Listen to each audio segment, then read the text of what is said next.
Using synthetic saccharide derivatives to mimic and dominate the biofunctions of rhamnolipids produced by Pseudomonas aeruginosa, molecules that mimic and dominate toxic molecules produced by bacteria. Why research this? With the Yan-Yung Luke research team in the chemistry department of Syracuse University, specializing in designing molecules that are able to control the biofunctions of bacteria, they can make such groundbreaking discoveries for biology and pharmacology.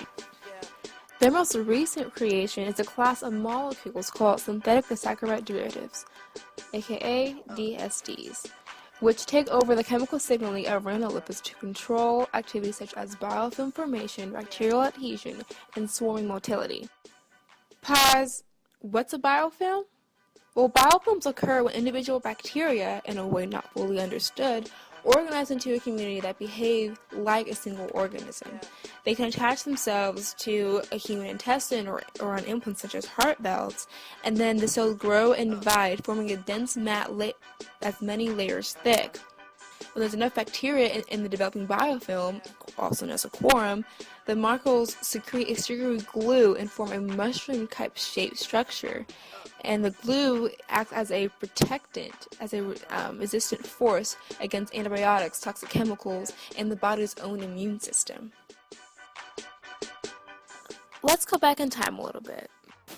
The first semi-successful synthetic saccharides were published in the Dictionary of Applied Chemistry by Sir Edward Thorpe in Volume 1. The very first disaccharide was lactose, or milk sugar. Lactose is hydrolyzed by mineral acids to dextrose and galactose. It is a galactoside, that is, the active aldehyde group is in the dextrose residue. At the time, it's uncertain whether the primary alcohol group or the secondary alcohol group of the dextrose molecule takes part in the union from the galactose residue. Accordingly, lactose has one of the following formulas. The synthesis of lactose has not been effected, but an isomeride named provisionally isolactose was obtained by Fisher and Armstrong by a synthetical action of kefir lactase on a concentrated mixture of equal parts of galactose and dextrose. It was isolated as a phenolysolactosazone. A galactosidoglucoso was prepared by the same workers from acetylchlorogalactose and shown to be probably identical with melibiose.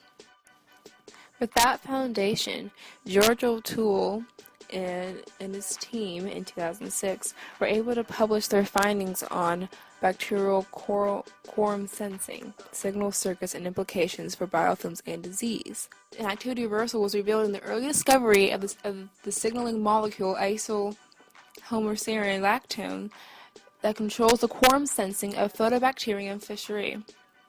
Also, the activity reversal of rhamnolipids was also indicated by a seminal work of O'Toole and co-workers.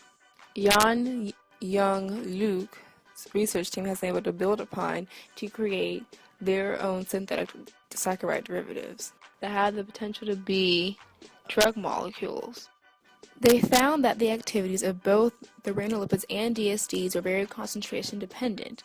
The higher the concentration was, the better the DSDs were able to counteract the activation of swarming motility and biofilm formation of the rhamnolipids. The research team came to notice that even though at higher concentrations the DSDs were better apted to take over the rhamnolipids, they also noted that the concentrations were respectively lower than that of the rhamnolipids needed to activate the swarming and the bacterial adhesion and biofilm formation. They were able to tell this by the tendrils that formed during the experiment.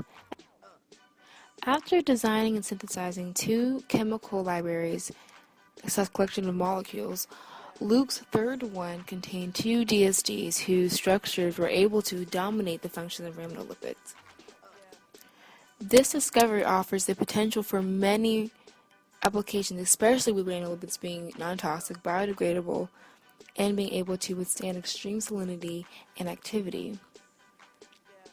Oh, and many have tried and many have failed to warp rhamnolipids into therapeutic agents. Hopefully, Luke will bring us to victory. Keep calm, Luke, and no pressure. Thank you.